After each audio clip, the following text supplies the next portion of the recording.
Weekly appearances by Ben Leber, 9 to noon, brought to you by Maple Grove Lock and Safe. I got too many men out there.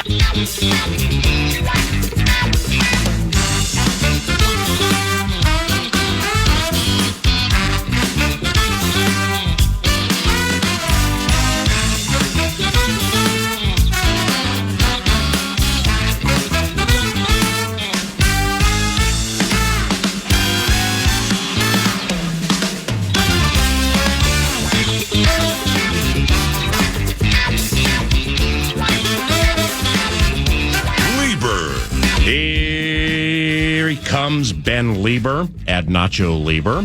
Ben Leber, former linebacker for the Minnesota Vikings, sideline analyst for the vast and ever-expanding KFAN Minnesota Vikings or radio network.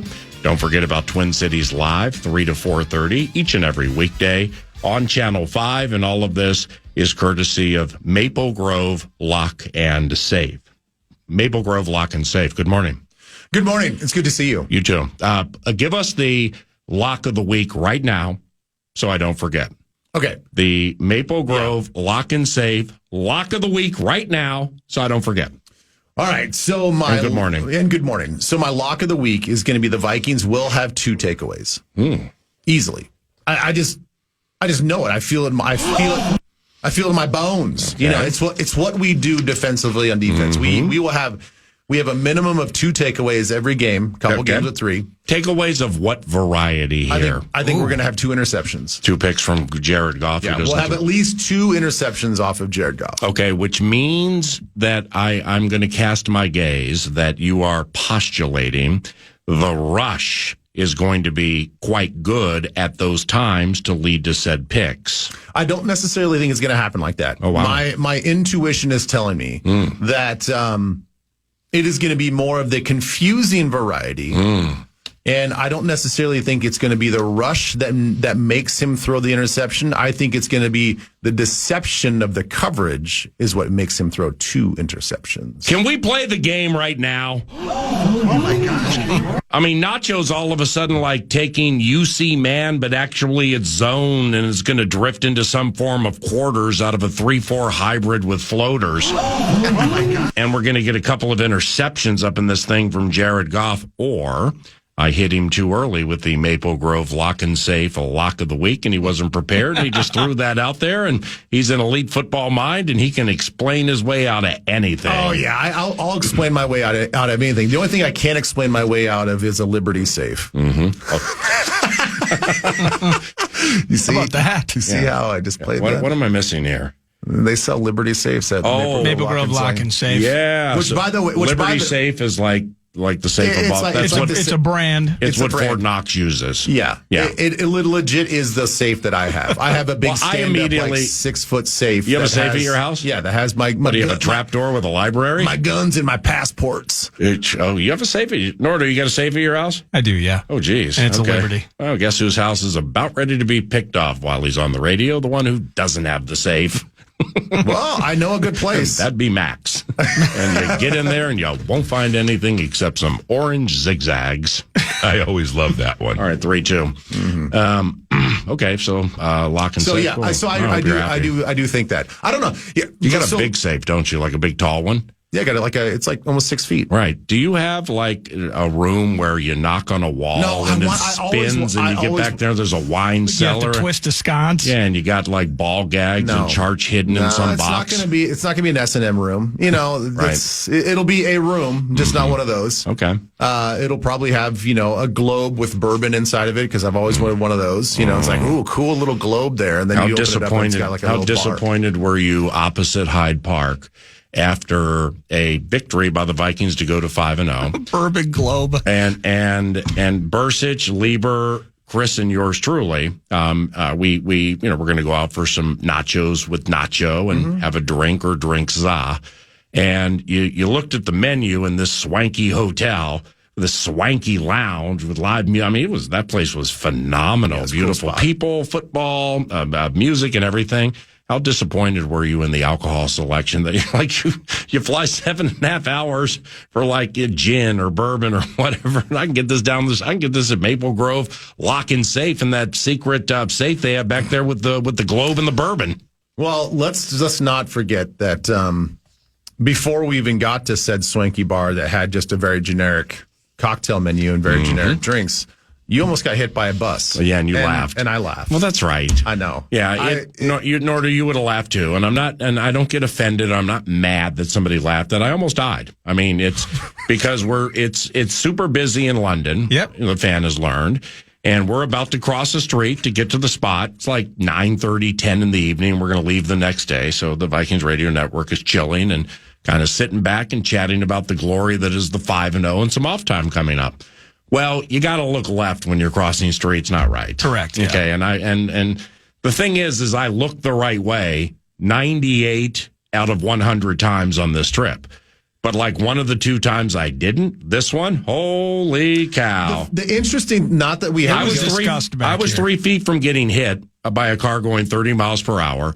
Nacho did not pull me back, did not tell me what was happening, instead just laughed. So hold on. That I almost pummeled to my aquatic doom. In my defense, yes, we all understand that the cars go the opposite direction over in the UK. Mm-hmm. But that's not even what happened in this situation. What? It's not. What the hell? I just explained the situation. What did I say wrong? No, what happened is we were crossing a one-way road where the cars were going left to right. So they can only come from one direction. They can only come from one direction. Yeah. So even if you're crossing the streets in the States, you should always still look to your left. You're the best. And so you look to your right and take a left foot out in the street and you look immediately like, whoa, and you pull yourself back because there's a bus coming. No, because there was nobody else to pull me back because everybody was rooting that I died. No, in my defense, it all happened so fast that by the time you actually pulled yourself back and the said bus goes by, I was like, oh my God, you almost got killed. Yeah, I know. It was presented back here stateside. There was a group that included Ben Leber, Pete Bursich, the announcer, and Chris Hawkey. Oh. One of them... So my demise made it across the pond. Near demise. Was stepped out into the road and was nearly hit and killed by a vehicle. Right. The survey around here, I have to admit, 99% of us... Yeah, rooted that. We're hoping that I died. We immediately go, oh, well, that had to be PA.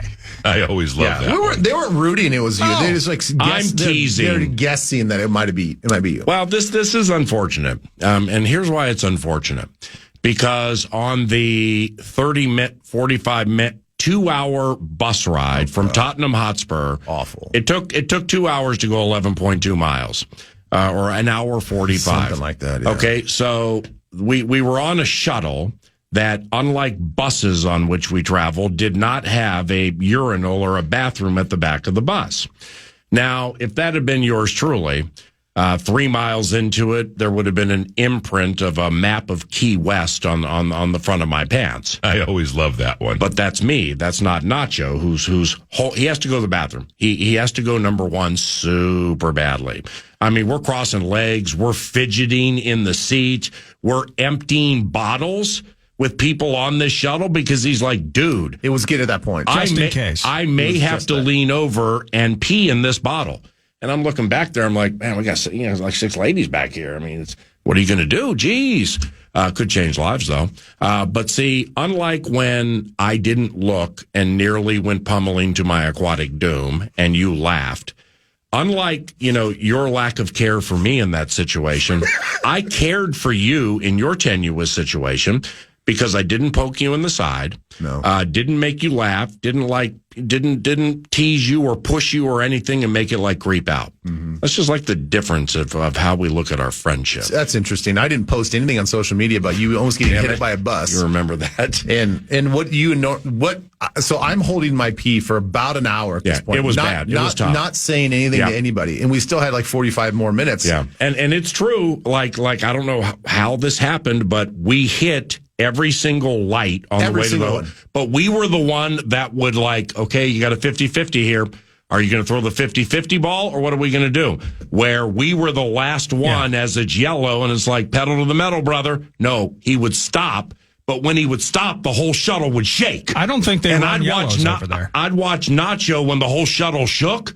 and like legs were crossing and we're pinching things and we're like turning over by the window. It just about got real yellow inside that bus. And the thing is, so I don't post anything on social media about you almost getting hit by a bus. I thought we were done with that. But for 45 minutes, what do? You post on social media to that make I have you laugh. to go. Yeah, to make me laugh. So then now everybody publicly knows that I'm about to wet my pants. And you guys had such a good time with it. I thought one thing was interesting with people nearly getting hit on the streets of London adjacent to Hyde Park was rumor had it one of those red double-decker buses actually hit Will Reichert's right leg, and it was the bus that blew up. I always love that one. Boom! I mean, he never misses. It's unbelievable. All right, 3-2. This week on Twin Cities Live, the Detroit Lions play our Minnesota Vikings, so we will analyze the Motown catalog of songs and determine which is best. With Ben Leber, I'm Paul Allen.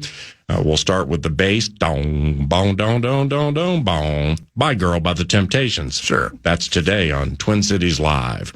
I didn't know until Monday that you won a state championship at Vermilion High School. I did. And I think I know a lot about you, and you're not one, as I told the host, Nate Jones, maybe. They just got a statewide, sports show. And he had me on Monday to talk about the Vikings. First thing he brought up was your cohort, Ben Leber, won a state football championship for Vermilion High School. I'm like, damn, I didn't know that. So seriously, what was that like? I mean, is it like vivid memories?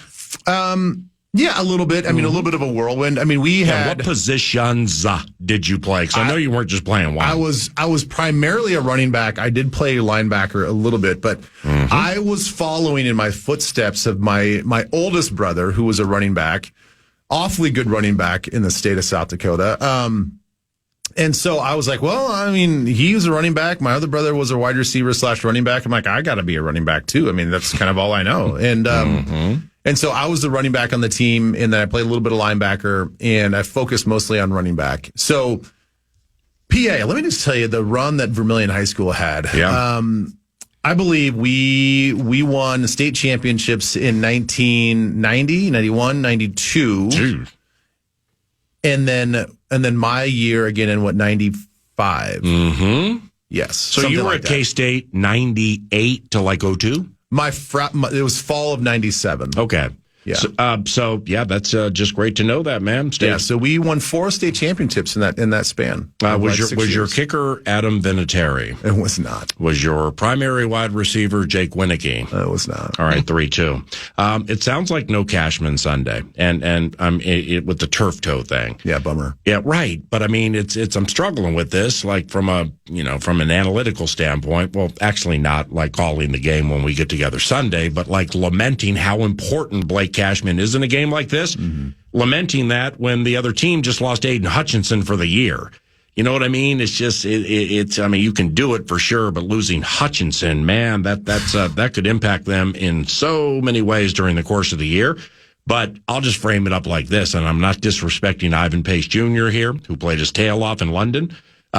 It's just a rough game not to have Cashman. Wouldn't you agree? Yeah, it is. And I would couch all of that with Grugier Hill, who I'm guessing, who stepped in for IP earlier.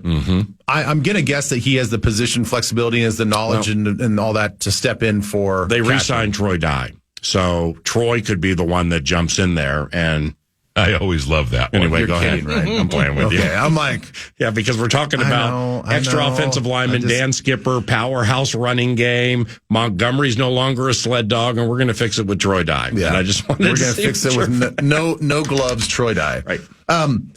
So now that we've seen what Grugier Hill can do in the passing game and all that other stuff, I'm like, okay, he's not quite as complete of a player as Cashman is, but we've seen that he can play at a high level on this team and in this defense. So maybe not as worried a little bit for this game. I am worried a little bit for, as you mentioned, their running attack is phenomenal. Their offensive line, the way they can push, is phenomenal. They play 70 Skipper, that extra offensive lineman, a lot more. They play him a ton. Yeah, whatever, the Big 12 package or whatever they want to call it. Whatever it is. Heavy 12, I don't know. Yeah, it's basically 12 personnel with Dan Skipper, number 70, as a tight end. And they throw out of it. Yeah, and they throw out of it. Right. I mean, that's the thing that I sort of appreciate, I think, by the way, Ben Johnson's approaching his offense is that there's a lot of people that look at trick plays as cheap. Like, oh, those are cheap plays. Like, oh, you can't beat us mano a mano. You got to resort to trick plays and whatever. I just say whatever works, man. Correct. Because now what's B-Flow and the whole defense have to watch out for? Every single thing. Throwbacks, reverses, double passes, flea flickers, like every single thing, every trick in the book, these defensive players are going to be on their keys the whole time, making sure some guy like Dan Skipper doesn't leak out of the backfield and catch a touchdown. Yeah. Now, Dan Skipper, number 70, backup offensive lineman for the Kitties. When we say unbalanced or extra offensive lineman, that's Dan Skipper. You'll see him a sixth offensive lineman. He plays a ton, and they'll bookend him with another tight end, Brock Wright. And then they'll have Laporta like in the back. I mean, Ben Johnson has so many tricks. Ben Johnson, and this is hopefully the final time I say it this week, is the fifth time. Ben Johnson against Brian Flores from a mental warfare standpoint, it's unbelievable. Yeah. I mean, you played for some really smart people, man, but like the way Ben does things here, the way Flores does things here, the way they problem solve during the game. You being on the sideline for this thing with the nuance that you're going to see, wow, that's going to be a treat. I know. I cannot wait for this game. And talked about this earlier on the power trip, which I think is an interesting approach to this game from a fan perspective, is if you listen to sort of the 30,000 foot view of Vikings fans and the same view from the Lions fans, a lot of them are approaching this game the same way. They're very excited for this game. But I find it very fascinating. But both fan bases are like, if we lose, it's okay. Right. And I'm like, really? Like, what other game would you walk into and say, like, it's fine if we lose? Well, like, you're not in first place. Vikings fans, if you lose, you're not in first place. I understand that. But I think that, and I look at this as like a compliment to both teams. Yeah. That we are week 7 of the NFL season, and we're already in such a good position record-wise, right, that you can afford to lose a game. Mm-hmm. Now, as Tom Pelissero laid it out, and I wholeheartedly agree with him, the Vikings now have 2 games in 5 days. So if you lose this game on Sunday and you don't play very well on Thursday night, then you got problems. Yeah. So very quickly this thing could turn around and be like, oh my gosh, you go from like the darlings of the league into define problems. I mean, yeah. Well, from a fan base perspective, because 5 and 2 ain't bad. If you look at 2 losses, if you come back with 2 losses Sunday and Thursday in 5 days, I think the knee-jerk reaction would be like, oh boy, like what is going on here? Do we have problems? Do we have issues? Yeah. So I agree with him that it's maybe a little bit more weighted with the Vikings winning this game, because you certainly want to win this game and show out 5 days later, just to show, once again, kind of check the box of mental toughness, ability to play on Thursday night on a short week, all these other things that we're looking at as far as metrics for championship level teams. Yeah. You want to check those boxes. I'm with everybody on that. But it is fascinating how the fan bases are approaching this game as kind of like, hey, this is going to be really fun. We have 2 very equal teams basically across the board, even statistics wise. May the best man win, but the loser's not necessarily looked as a loser in this situation. What's your read on the Cam Akers trade? I love it. We saw what, before he got injured, we saw what he could provide. I think he can play more third down than people realize. I think that's the other sneaky part of it is, yes, I think we all agree that Ty Chandler, if he has to step in and be the bell cow for this weekend, we don't know Aaron Jones' status. He's a better runner than he was a year ago. We all can agree with that. He's not near, I think, what Aaron Jones is as far as the juice. Yeah. And I think he struggles a little bit on third down, and the reliance on him and the trust factor on third down. Yeah. I think Cam Akers gives you that. And again, Cam Akers is nowhere near Aaron Jones, but I think he's somewhere in that in between. He's probably more skilled than Ty. He can be he can be more of a third down player than Ty, but he's not quite what Aaron Jones is. So I think it's a great in between level guy that they can rely on if they have to for this game. Handle this for me with your elite football mind. The ref this weekend will be Clay Martin. So it's Clay Martin and his staff. Mm-hmm. Now, and how this factors into the game, because things can change, but this sneaky little official situation that I get, it's pretty consistent. Where the Martin staff, and people will hear this Sunday very early in the game, They call the 12th most penalties of anybody, all these staffs in the NFL, which ain't that much. Okay, so you got Terrion Arnold, the rookie from Alabama, Carlton Davis, the free agent from Tampa Bay. They have a combined 9 pass interference penalties. Yeah. Arnold leads the NFL with the most, 5. Right behind him is his teammate, Davis. Okay, so there is some envelope pushing to it where they're pushing the envelope on things to try to establish a narrative, a common thread with these staffs throughout the season. This is how we're going to play. They're paying for it a little bit right now. Now, the staff that we have this weekend, they've called a grand total of 3 pass interference. They have 3 pass interference calls the entire season. They have 2 defensive holdings. Those are both 13th and 14th in the NFL, so they ain't calling it that much. But the staff calls the most taunting penalties of anybody in the NFL. They're number 1. And what is this? With these corners coming in here, we got this weird staff. So basically what those stats are telling us is we'll let you play. Yeah, that's what it is. We'll let you play for the, right. When it's time to be played. But once that whistle blows, okay, leave it alone. O'Connell loves throwing against the Lions. It's back when Nordo brought this up earlier in the week when Moss was Moss and he's just starting out. The Green Bay Packers had a draft, I think in 2000, where they drafted corners Mike McKenzie, Anton Edwards, and somebody else. So they drafted 3, and it was strictly to stop this guy. If you look at the moves the Lions have made with their secondary the last X amount of years, Arnold and Davis and Branch and Kirby Joseph, and we're going to bring in Cam Sutton and this whole thing. It's not only to combat the rest of the league and become better with Aiden rushing, but it's for Jefferson. I mean, Jefferson, the last 3 against them, he's averaged 185 yards per game with 2 touchdowns. The last 3 games. He had a 223 up in this thing. And in his career, 8 games against them, he averages 137. So he's been a problem for the league, but he's really been a problem for the Lions. It's gotten worse since O'Connell got here. O'Connell loves to throw on the Lions. So like the run-pass ratio out of the bye, it's a little run heavy. I mean, it goes like 51% run, 49 pass, something like that. Last year, granted 2 losses, but the Vikings pushed a good Lions team deep into games, despite not much to play for at the end of the year and injuries and the whole thing and the 4 quarterback trick.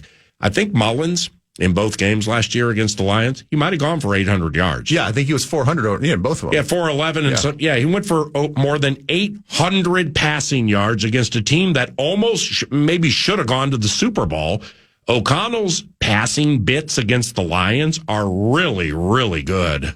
Well, and I'm so glad that you brought all of that up because, that is going to be coupled with the physicality that they play in the secondary. That's going to be the number 1 topic outside of can they run the ball on us? But not to clump, but how does a team that has Aiden Hutchinson with all those sacks? I mean, this side of TJ Watt, he's the best down lineman pass rusher in the NFL. He's the bomb. I love the guy. Great against the run too. How do you have that guy with all those sacks? And your 2 corners have 9 PIs. It just doesn't match up. No, it doesn't match up. And the thing is, we give KOC so much credit for the schemes and conceptualizing all of the things that they do offensively against any defense. And he has the Lions number because I think the Lions really want an offense where they can dictate, okay, we have this corner on this guy, and this guy is going to be on this guy, and then we can really scheme where our safeties are going to be. And the beauty about our offense is when you look at Justin Jefferson, and then you start throwing in, Addison and Naylor now, and then hopefully Hawkinson is back and all this other stuff. You can't scheme against any one guy. Like if you feel like Terrion Arnold, when you want to line up 1-on-1 with JJ. Well, good luck because we move JJ all over the field. There's countless number of stories that we've heard from wide receivers about you have to be so smart to play in the system because you're not just an X and a Y and you're not just a slot guy. You have to know every position because we move all of our pieces around. And so I think that gives Aaron Glenn so many fits because he can't key on any one guy. And then we couple Justin with all these other weapons. That's like, okay, fine, take him away. Yeah. We will have other guys that we can check down to and throw to as well. And so the way that they blend, the way that KOC blends all of that creativity with just alignment, the tempo as well, the tempo of like not letting them get into the right personnel and do all those other things. Right. He's just brilliant at putting the defense on their heels. When 9 to noon continues with Leber, yours truly is going to amplify the Maple Grove Lock and Safe Lock of the Week, because I have one now. And we're going to share that around the corner. But first, here comes Norda with the cash thing. Yeah, the fan and 2 men in a junk truck want to give you a chance to put $1,000 in your hand with the National Cash Contest. The keyword is deposit, and you use that at KFAN.com. Might win $1,000 at KFAN.com, keyword deposit.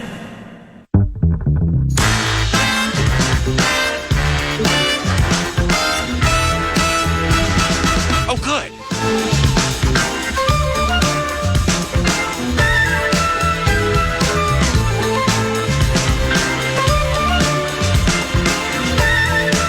This individual weak track here, but it's actually a strong track, because even though the music sucks, we're not going to get sued and all have to take pay cuts like during the pandemic.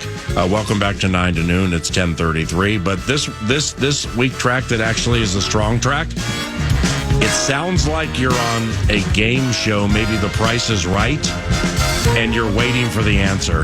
You're waiting for somebody to answer something before they spin the wheel of life while greasing the wheels of noisy, bad dreams. On the Fan. It's 10:35. Good morning. I feel like this is either that or like a 70s. There's a car chase. Oh yeah, like Bennett, like Herbie the Love Bug, or like an old Eastwood, one of the Enforcer movies where you see like the same Chevelle behind him 15 different times. Yeah, right. Or Steve McQueen. Oh, McQueen, yeah. And they're going through what would be Russian Hill in San Francisco. Yeah. Or Lombard Drive, where you have like the swirly little, and they're chasing Herbie the Love Bug, and here comes Steve McQueen and the Chevelle, and they jump a hill, and they're like flying, and it's like you see the car in the air. No, they're going to catch Clint. No. Here comes Charles Bronson and Vigilante with a machine gun to kill them all. How many different movies have had a car chase that featured Russian Hill or that curve? And what's the name of that stretch? It's the curvy, windy bit Lombard with the hairpin, with the hairpin bit. Yeah, and also Pacific Coast Highway up like by Malibu or up by Napa Valley, where the roads are thin and you can fly through them with ocean on one side and a mountain or a hill on the other side. That sounds amazing. And that's that was 70s and early 80s movie immortality for like shots involving Clint Eastwood, Steve McQueen, Ben Leber, and Charles Bronson. Well, and then you just go down south a little bit to Los Angeles, and then you got my guys Ponch and John, on their motorcycles. It was immortality. And they're chasing all the same bad people just on their little road bikes. And props to Chips, California Highway Patrol, because they've never changed their uniforms. I mean, in a world where every football team changes its uniform and its helmets and it's shiny and we're throwing it back and so on, now the Chips have had the beige with brown and then like a beige stripe. Yeah, the best. Yeah. And super tight. And their motorcycles are still the bomb. I don't know if they're Harleys or whatever they are, but they're quite distinct. Man, I loved Chips. Yeah, Chips. One of my favorite shows growing up. And it was Eric Estrada, and I forgot the other guy's name. But that show was Starsky and Hutch, man. That was immortality. Yeah, that was great. I loved it. You remember when you were little Nacho, not baby Nacho, but little Nacho, before housing Vermilion State High School football championship Saturdays? Not much to watch on TV. So you'd watch one show, and then the next one would come on, and you and your brothers would wait around for the opening because you'd get to hear you get to hear the piece of paper say, "I'm just a bill sitting on Capitol Hill." Before Schoolhouse Rock. I don't think, was that Saturday morning or was that like the after school? But do you remember that? Yes, I remember that. And I don't know the rest of the song, but it was just this piece of this, like the Constitution walking upstairs. "I'm just a bill sitting on Capitol Hill." And then Nacho was just loving it in South Dakota. 3-2. I have come up with your permission. I would like to include a Maple Grove Lock and Save Lock of the Week for your Minnesota Vikings. Are you in? Yes, I'm in. I already said mine. I want to hear yours. Yep, yours is the Minnesota Vikings will have two takes. They will have two interceptions, two interceptions from the arm of Jay Goff. Okay, 3-2 from the arm of Jared Goff. Mine is going to be Sam Darnold is going to throw for the first 400-plus passing yard game of his career. He doesn't have any. You're calling that the lock of the week? Yeah, that's the Maple Grove Lock and Safe Lock of the Week. Let me just triple check this. He doesn't have any. Let's see. That doesn't seem Mullins has two plus 400-yard passing games. I think both against these guys. Darnold has 8, 300 up to 399. Mullins has 7. Darnold's last plus 300-yard passing game was New Year's Day of 2023. So the 49ers must have been resting a bunch of people. His career high, he's thrown for 341 twice. 341 twice. So Mullins has 2 400 plus. Darnold has 0. That is my Maple Grove Lock and Safe, a lock of the week. Sam, the man on the fan, 400 plus via the air. You think it can happen? I don't see why it couldn't. I don't see why it couldn't. Nick KOC Mullins just can kills do it. him. Yeah, Nick Mullins can do it. I actually thought you were going to go in there to go for 280. I thought you were going to go with JJ over 200. Well, I mean, that could happen. It's happened one time. I like the Addison component here. And I agree with Nordo. Nordo said something yesterday that I thought about last night where it's a very prudent move for them to elevate Tristan Jackson from the practice squad and target him 15 times and put him on a 180. I always love that. Because he has such a size mismatch against Amik Robertson. Who, by the way, I love. Amik Robertson. What a great take that was. I love Amik Robertson. So I actually there was a time when Amik was coming out of La Tech that I thought, man, I know that he's undersized. I know he doesn't fit all the measurables. But I've watched him play several times back in the day, calling some of those La Tech games, and I really wanted the Vikings to pick him up at some point in time in that draft. They didn't do it, but I have really enjoyed watching him play because for a little dude, he will lay out. Really? Yes. Yeah, I didn't realize he was diminutive. He knows how to, he really competes, and I do appreciate that a lot. Yeah, it took me 3.5 years to figure out how to say Aurorier. Or the corner they had who always got beat, who by the way now is in Dallas and Ben Johnson was beating him. I mean, that's just how cold-blooded. I don't know what Dan Campbell, the former Cowboy, Ben Johnson and Aaron Glenn. Aaron Glenn was coached by Mike Zimmer, I believe, and then was an assistant on Mike Zimmer's staff. Right. Somebody had something for somebody there because they never stopped. They were blitzing in the fourth quarter after Hutchinson went down, up 4 scores. They're running trick plays. They're throwing to Penei Sewell and Taylor Decker in the fourth quarter when they're killing somebody. Somebody was hating on somebody down their Big D way, you know? Yeah, they were trying to rub it in. They were trying to rub it in, and I love it. I'm all for it. I mean, it was terrific. Yeah, I thought it was great. I was so disappointed when I actually watched the majority of that Cowboys game. Just what Mike Zimmer has to deal with. And I'm not giving him any excuses, but boy, that is a soft defense. No Michael Parsons, no Eric Kendrick, still shouldn't fall off that badly. No, nobody wants to tackle. Right. Especially 7. I think 7 may be Trayvon Diggs. Yeah, Diggs is awful. Wow, he does not want to tackle. I mean, he literally avoids the ball carrier. Right. I've never seen anything like it. I mean, he wants no part of any contact. He only wants the team to throw the ball at him so he can get some super fancy interception. Yeah. And then he has some covert tweet after the game about his lack of tackling. I always love that. Oh, wait, that was his brother, or was it Manti Te'o leading the NFL in imaginary tackles for loss? toss. I always love that one. That's right. They don't want to tackle. They're just crazy. Yeah, the whole defense is kind of like that. I'm like, they are really, really poor tackling team. And, I mean, obviously it's going to be a big thing in our game is the physicality that the Lions possess. I know that we can match it. I'm very confident we can match it. Yeah. But they're going to keep bringing it. And that's the thing. It's the consistency of the run game. And their offensive line does such a good job of reestablishing another offensive, pushing the line of scrimmage back, the cutback runs that they have, these design stretch cutbacks that they have with Montgomery. So those are cutbacks. They're not they look like bend back. You know what I'm saying? Like I saw a bunch of them last night. Montgomery weaving right. They're mashing man right, and then he bends back left, and there's a super big hole. Yeah, you can tell by the way that he receives the ball, and receive sounds like he's catching a pass, but the way that he accepts the ball and the handoff, his shoulders are always still very square to the line of scrimmage. They're not tilted. They're not like pointing 45-degree angle like this is an absolute outside stretch run. No, all of their stretch plays, he's hitting the landmark.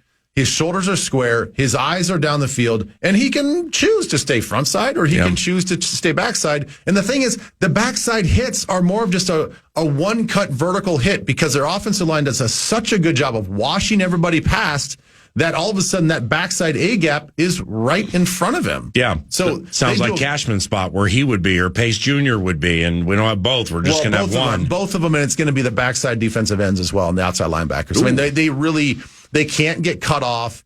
Some of these double teams that they have are very, very strong. They're very good, and they'll knock you on your feet or off your feet. They'll get you on the ground, and they'll just completely wall you off. So our backside players, both on the line and as linebackers, have to be they have to play the best game that they've played so far this year. Somebody's fired up for the game. Hardcore football. Watch Ben today on Twin Cities Live, TCL. Yeah, we 3 to 4:30 on Channel 5. See you this weekend. All right, can't wait. See ya. That's Ben Leber at Nacho Leber via Twitter, and thank you Maple Grove Lock and Safe. News du Nord's around the corner. That's a sports update piece where we are going to tell you also about a route to winning $500 at the racetrack Canterbury Park simply by being good at picking football games. After that, the Vox of all Voxes ever to Vox. The mighty Justin Jefferson is how he said in London. Can't wait to talk to him. And then Bridget Carlton of the Minnesota Lynx. And they are down 2-1 in the championship series. Bridget, nice enough to join us about 30 minutes from now. Can't wait for that. Nordo produces, and I'm Paul Allen. You're listening to KFAN. Welcome back. News du Nord is brought to you by The Casino at Canterbury Park. CanterburyPark.com for all event details. You're feeling the felt, poker, blackjack, and table games all year long. And you get that free MVP card, your player's card. And guess what you can use it for? The NFL Pick'em game. That's every Thursday from 10 a.m. to 10 p.m. Your chance to win hundreds of dollars simply by picking this weekend's football game. So check that out, CanterburyPark.com. Open right now. I think it's a 10 to 10 piece. I can't be 10 to 10 because the Thursday night game begins at 7 and change. But it is open right now. And like Nordo said, the MVP card is gratis. So head out there and become an elite football mind. Maybe you win a nickel. Sadly, the Lynx just got daggered last night. 8 seconds remaining in the fourth quarter of Game 3. 4 seconds. Ionescu will heave and hit! And hit! Wow. Sabrina Ionescu with the biggest shot in Liberty history. And here's how it sounded. You're home for Lynx basketball. The fan, Wendell, on the call. As Ionescu will throw it out from the side. 10.9 on the game clock. 77 is your score. Ionescu right at that Lynx logo at half court. 6 seconds remain. Ionescu checks the clock. 1-on-1 against McBride. Sets back deep 3 for the win. Oh, no! Sabrina Ionescu! Oh, my goodness. The Lynx, they led most of that game. Felt like Game 3 was theirs. Started to let it slip. And then it was over. You heard the highlights there. Thank you to Wendell and company. Sorry for the bad news. 80-77, the final. The Lynx, I mean, they weren't hitting baskets inside near the rim. There was like a 3-minute stretch in the fourth quarter where nobody scored. Fourth quarter generally was awful until it got super dramatic late. Yeah. But they led almost the whole thing until I think it was Sabrina who Ionescu didn't have a great game, but she hit 2 super clutch threes down the stretch there, including the one you heard. Game changers do that. Man, that was. I mean, you had your feet on the floor there. What was it like for you? I've watched, as I've mentioned, we're not going to go down the road as to why I got into it, why I watched so much or whatever. Just I watched a lot. I watched more WNBA this year than I've ever watched in my life. You were bit. And I got bit. And I got bit by the amateur game, took me to the pro game. Don't at me. It should matter to none of you in a league that lost money every single year why anybody ever wants to come into it. All right, 3-2. I'd seen Brianna Stewart on TV before. I'd never watched her live. That's a baller right there. I mean, she women's basketball is so much different than men's basketball in that, okay, the pace is, it's under the rims, below the rim, and the pace is different, and I get all that. But the stars are still the stars, but you need ancillary pieces to carry during the course of a game when, like, beloved Fee is getting doubled every play, or Brianna Stewart is early in the game and she ain't hitting her shots. Ionescu couldn't get free early in the game. She's a bona fide star, and so on. But like in the NBA, you'll get secondary type guys who just in fast fashion just go on a tear and score like 12 points in 3 minutes, and then the game changes. It's more methodical in the WNBA. When Brianna Stewart decided it was time to catch fire, and the picks were right, and ladies were getting tired and stuff like that, she was just dominant at a time of the game where she had to be dominant. And then there was some back and forth to it. All of a sudden, the 62-61 Lynx, something like that. I'm looking up there, Senor Smiley by my side with Uncle Barry Butzo, who helped us with the tickets. And I'm like, damn, where'd that 7, 8, 9-point lead go? Bridget Carlton, who joins us about 20 minutes from now. She wears 6 for the Lynx. And I followed her closely all season. She's fantastic. She made a reverse layup where she had to spin the ball, where it was so athletic, and it was badly needed at that moment too. And but finally, is what was really eye opening to me, or eyebrows raising for everybody else, is because I hadn't been to a Lynx game in more than a decade. Is like you don't stand up for the whole game. All right, so you got, here's the opening tap. Everybody's standing up. Let's stand up till the other team hits. Then we sit down. But like late in the game, very late in the game, it's the Lynx hit a big shot. I think it was Carlton. And so Smiley and I are standing up in our seats like, we went to some Wolves playoff games, stuff like that, and we weren't ready to sit down. You're on your feet. Well, simply because we assumed everybody behind us also was standing up. But, like, they get up for a moment, and then they go right back down. Yeah. And then it gets really quiet, which is cool. We really enjoyed ourselves last night. It was a completely different experience than an NBA playoff game, where people are on their feet pretty much the entire game. You guys looked a little conspicuous there on the TV broadcast. By you were standing up. Right? Yep. Standing up and mask-free. But it was interesting that this happened last night. There was a lady a row behind my son when we were standing up, unbeknownst that the people behind us were not standing up, so we weren't trying to get our route on. And this lady actually tapped Derek and said, sit down. Sit down. Boy looks back there, looked like he saw a ghost. I mean, face just went wider than it normally is. And he sat right down. And then I'm like, yeah, okay, good googly go. Then I got down too. But it was an awesome, awesome experience.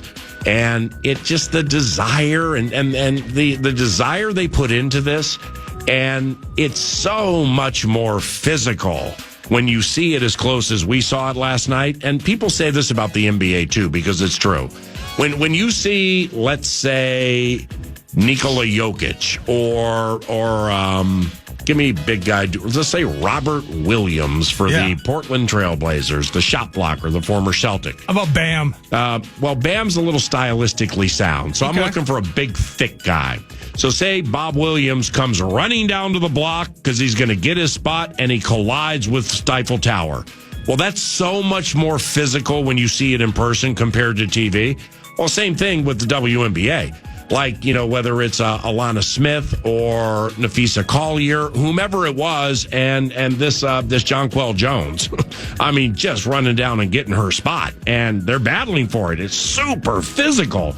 It was outside of the result, but basketball immortality took place last night. I mean, good for the girl Sabrina hitting from 28. I mean, that's a major moment, and it's cold blooded when you get an entire home crowd to sit down and go home sad. I mean, that's why these men and women play, for moments like last night. And it was an honor to be there. It was a complete treat. And hopefully the Lynx can win on Friday. Dodgers blew out the Mets in Game 3. Julius Randle makes his debut, preseason form for the Minnesota Timberwolves. They lost the exhibition affair with the Bulls last night, 125-123. The Wolves will host Denver tomorrow. Then they're on the chill until next Tuesday for the season opener. That's it for News to Nord, PA. That'll be sweet. Let's chat with the box of all boxes, ever to box. Alan Roach, voice of U.S. Bank Stadium, joins 9 to noon around the corner. You're listening to The Fan.